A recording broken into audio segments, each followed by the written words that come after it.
Hey guys, I am Colleen and I'm a person. I like to read and I like to write, but I do whatever on this channel. And today I will be talking to you about if the dog ever shuts up. Today I will be talking to you about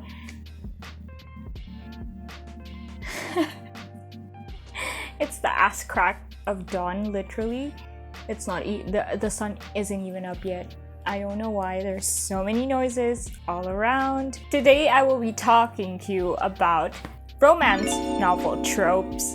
I will be ranking 32 of them, and if I have a recommendation or a book that didn't particularly offend me for each trope, I'm going to tell you about them as well. I'm just going to be ranking the 32 tropes from my most favorite to least favorite. So my first one is probably a surprise for a lot of people. It's not, I mean, it is common. It's practically a subgenre at this point, but it's not everyone's go-to. My first one is sports romance. I've always been a fan of sports romance books. I think that is partially due to the fact that I cannot play any type of sport. My hand-eye coordination is non-existent. I think I like to live vicariously through the characters, and that's why I like it. But yeah, any type of sport, mostly baseball, hockey. I think I've mentioned before that I like baseball and hockey. I remember liking The Dugout by Megan Quinn and The Right Move by Liz Tom Ford. They didn't particularly offend me. I think they're enjoyable for the most part. My next one is Fake Dating, which I used to hate, but I now kind of like. I have a habit of getting fixated on a particular trope and then reading like 10 books with that trope. I have some favorites like Act Like It. I think there's some sort of fake dating in the cheat sheet as well. The Fake Mate by not Sarah, that is the Duchess of York. What's her first name? Lana Ferguson? Yeah, I think. Yeah, The Fake Mate, which recently came out, I think in December. I also like The Real Deal by Lauren Blakely. Okay, so my third one is Friends to Lovers, which I also used to not like because, I don't know, I just wasn't fond of it. But I recently got into it, and I have a few ones that I like. I liked When the Time is Right. Hudson, the male MC, was really, he's a great book boyfriend, and I really like that story. Again, The Cheat Sheet, also Friends to Lovers. Morbidly Yours is also Friends to Lovers. My fourth one is grovel romance. Now, I don't know if this can be counted as a trope because almost every romance novel that I've read, towards the end of the book, like after 70%, the guy always F's up somehow and has to ask for forgiveness. So I think it's more of an add-on than a legitimate like trope. And I have no recommendations for this. I have not read a grovel that I was satisfied by. I think it's always like too short, or the female MC is always like too forgiving. It's so annoying. I have yet to read a grovel that I really approve of. I have read some books where I was legitimately blind with rage. I forgot which one that was, where as an apology he proposed. He combined the proposal with the apology. Like, seriously, if I find it, I will put it up. But I was so mad, I swear. If you have any recommendations, then let me know. My fifth one is Grumpy Sunshine, or Grumpy and Sunshiny, where the guy is a pest and the girl is like really optimistic, positive. This is a very tricky trope for me because there's a fine line between being grumpy and being straight up like an asshole. I have read some that didn't particularly offend me. Shadows of You by Catherine Cowles was enjoyable, I think, if I remember correctly. Marriage for One is another Grumpy Sunshine trope, as well as a marriage of convenience trope. But yeah, my sixth one is he is a celebrity, where one of the characters is a celebrity. I think this is closely related to like a Cinderella trope, because usually when one is like super rich and famous, the other one is normal. I read a YA one way back on Making Hunter Kennedy, and I remember that to be good. When in Rome by Sarah Adams is also, I think she's a pop star, I think. The seventh one is billionaire trope, where one is powerful and basically the boss, and the other one is not. Sometimes I get the odd gem where they're both rich and powerful, and I like that because it's usually the guy who's the billionaire, and I don't know what's up with that. I would sometimes like for the girl to also be an athlete, to also be rich and powerful, to also be a celebrity. It's more of a rarity. The Billionaire Next Door, The Billionaire's Wake-Up Call Girl, Window Shopping by Tessa Bailey is also one. Them being not a CEO/billionaire would be a shorter list. My number 8 is Marriage of Convenience, where they get married for some mutually beneficial thing, but not love. Usually it's like inheritance. The Favor is one. Marriage of Inconvenience by Penny Reid is also a good one. The male MC in that story is a bit more likable than the one from The Favor. There are lots, but I can't remember them all right now. Or maybe I put them as recommendations for other tropes. So office romance is my 9th one, and this is any kind of romance taking place at the office, obviously. Either they're co-workers, business partners, they have a deal of some sort with a company. King of Wall Street is one, and usually if the book is some sort of billionaire CEO, the girl is usually the subordinate of the boss. So that's also office romance, sort of. The Billionaire's Wake-Up Call Girl is one of those office romances. I can't think of anything else at the moment. My 10th one is Single Parent, where one of them is a single parent, obviously. And this is something that I have gotten into recently.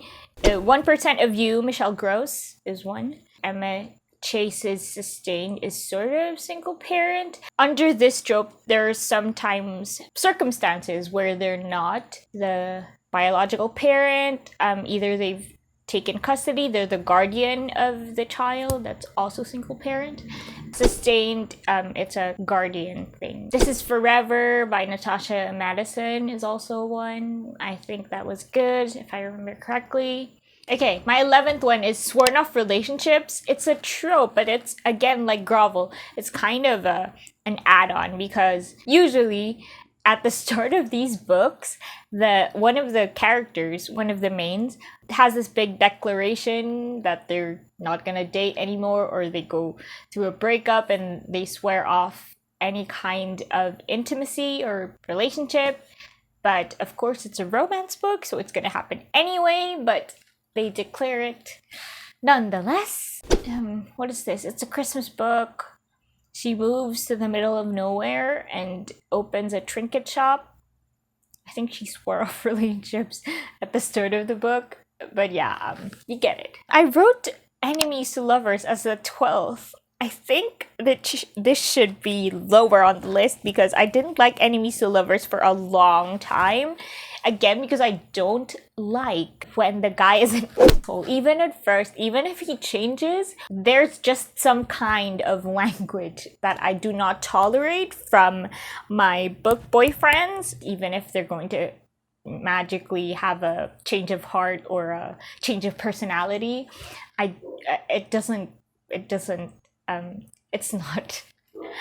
It's not a forgivable thing for me. That's why I don't like Enemies to Lovers, because a lot of the time the male MC is so rude at first, and I don't like that.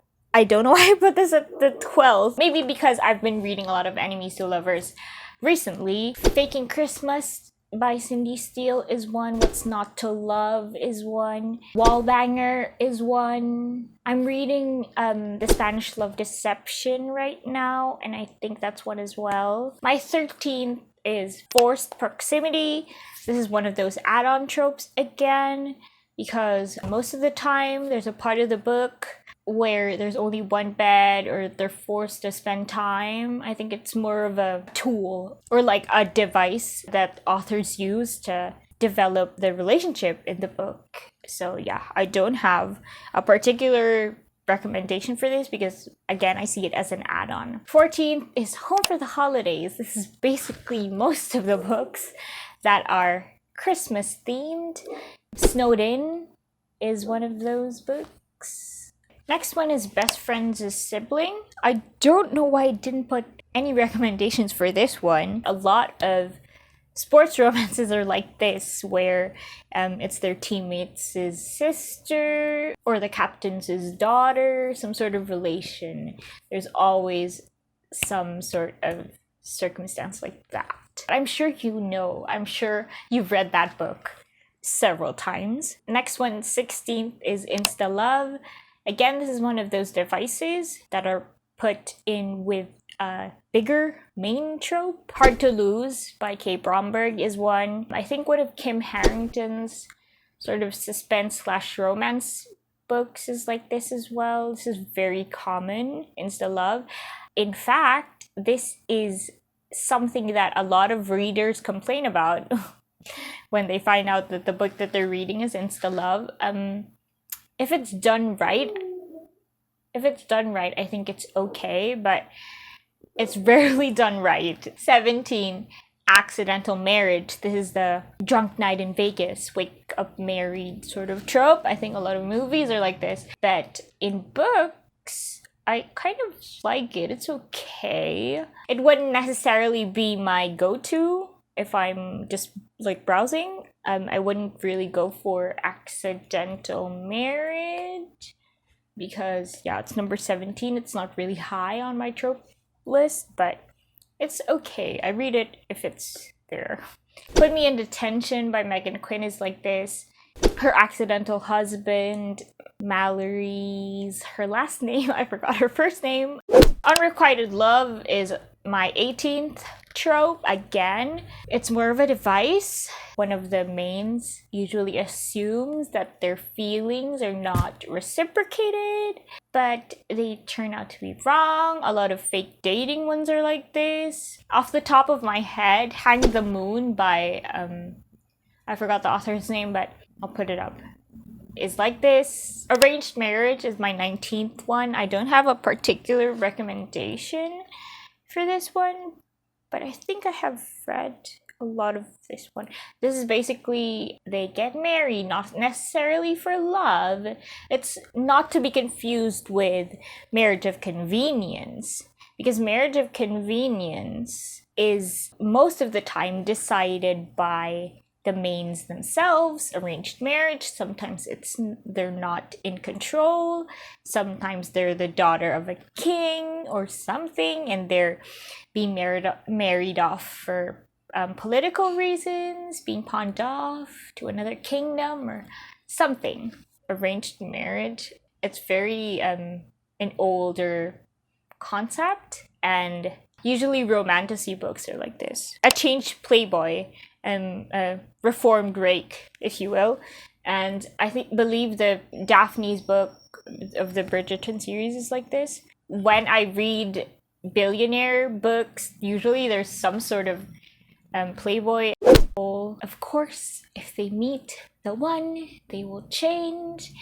And again, it's more of a secondary trope. Number 21, Summer or Christmas Fling. This is a limited time trope where they will leave eventually. When in Rome, again, Sarah Adams is like this because she's a pop star and she was just taking a break and she spends time with this shop owner. It happened one summer. Tessa Bailey is like this, where she has just been exiled to a coastal town and meets a crab fisherman. No, a sea captain. at the town and they fall in love. This is one that I only recently discovered because for the longest time I thought that this was a manhwa concept. I wasn't aware that there are novels like this. The fake mate is Omegaverse. That's my 22nd trope.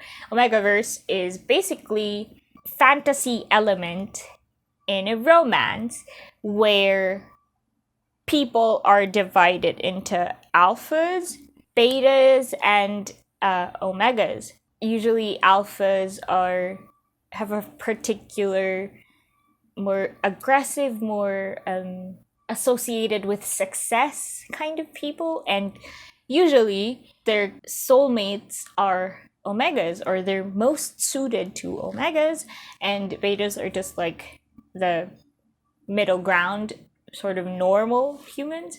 I'm very glad to see that it's been incorporated into novels. If you know any other books that are like this, recommend. 23, Tale as Old as Time. Love triangle. Again, this is an ever-present trope in romance novels, so I'm not going to recommend because there's always another guy, a second lead, an ex that's vying again for the affection of the female MC or the male MC. Someone will always come up, and if there isn't a someone in the book that you're reading, trust, he or she will show up.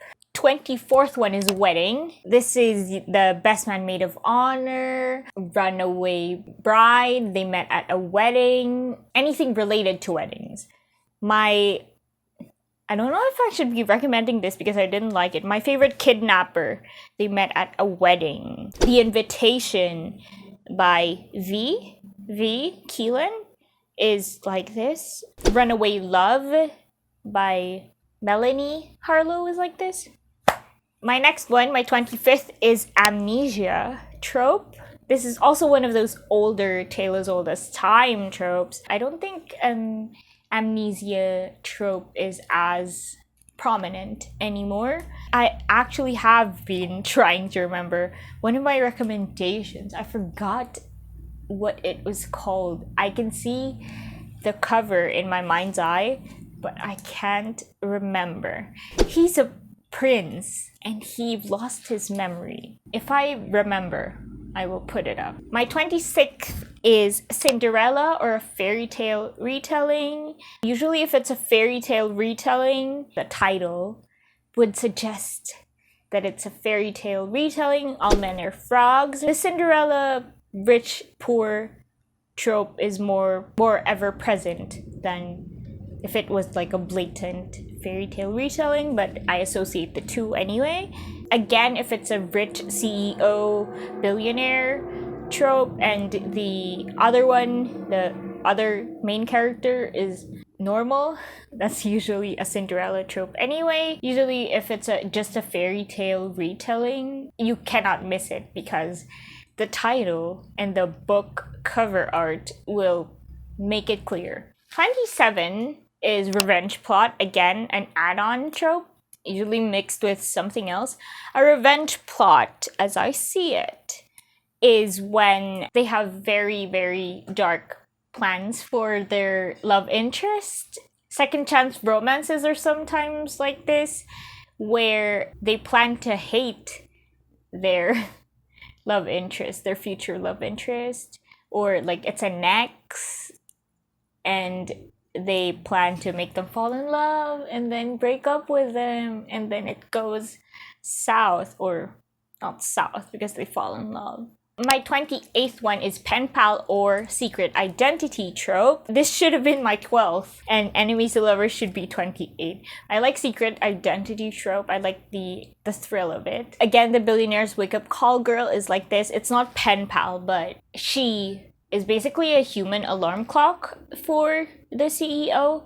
And yeah, he tries to find out who she is. Just My Type is also pen pal. Tell Me 3 Things is also pen pal. I thought that was really cute. My 29th second chance romance. This is very low on my preference list because if it's a second chance romance, usually one of them made an oopsie that was enough for them to drift apart in the first place, and that doesn't sit right with my spirit. In a Jam, although that was a bit like slow burn as well. Protecting You, also second chance romance. I have no further recommendations because I can't think of anything. Maybe I just haven't read that much. I don't like it that much. 30, Accidental Pregnancy. There's usually liquor involved of the Vegas variety. I don't know. I don't read this that much, but I have read a few. I think I have read 2. Reckless by Elsie Silver is like this. I didn't hate that. I think I enjoyed it somewhat. One of the Claire Kingsley books, one of the brothers in the series after Protecting You is like this. I forgot the title, but yeah, I'll put it up. 31, Bet trope, where one of the mains makes a bet with a friend to make their future love interest fall in love. The jaded part of me starts questioning the genuine aspect of their feelings, the sincerity. That's why grovel is so important, I swear. The level of grovel should be directly related to how much of an oopsie they did, is all I'm saying. The bet trope, I don't read this much, again, because I don't like the bully aspect of it. But yeah, it's a trope. It's there. My last one is Slow Burn. Unsurprisingly, I read it if it's there, but I wouldn't necessarily seek out slow burn romances. I'm not that patient. Done well, you won't notice how many pages it's eating up, but it's a very slippery slope because more often than not, these slow burns are dragging as hell, dialogue stilted, monologue too much. That's why I don't like it. I don't have the patience for it. This is The Loophole. Resting Witch Face by Juliet Cross. I loved it. It's my favorite of the series. This qualifies technically as slow burn because it was given some attention in the previous books, so you know that there's some turmoil there in previous books. So by the time that they get to their book, it's slow burn but also not slow burn, if that makes sense. I read another one that didn't bother me as much. Duke, actually, Jenny Holiday. I couldn't even tell that it was eating up a lot of chapters, taking up a lot of the timeline because I think it covers 3 Christmases. But I didn't notice it. I really liked it. I have a mood where I am willing to entertain slow burn romances. This is not all the time. Sometimes when I read a lot of fast-paced books in a row, that's when I gravitate towards slow burn. It resets your pace to a more acceptable, less roller coastery type of pace. And yeah, those are all the 32. That was a lot. I saw a list online that had 150 tropes, and no, only the major ones. So I'm planning to read a lot of book talk books to pass judgment on your book boyfriends for the next video, but let's see if I accomplish this. I hope you enjoyed this video. I hope this encouraged you to read, to check out some of these titles, check out some of these tropes, and get super fixated on one of them. And yeah, like, comment, subscribe if you want to, and I will see you guys next time. Bye!